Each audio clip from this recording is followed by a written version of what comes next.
Hello guys, magandang hapon po sa inyo. Yan, nandito tayo sa tuloy ng Angat.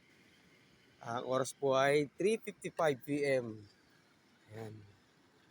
Po ang kalagayan ngayon dito sa ilog ng Angat, dito sa tulay.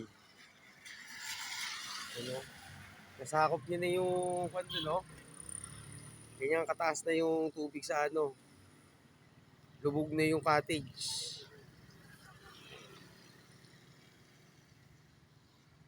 Yan. Taas. At sa kabila. At siguro tataas pa yan dahil yung ulan tuloy-tuloy pa rin. Tuloy-tuloy pa rin sa pagbuhos.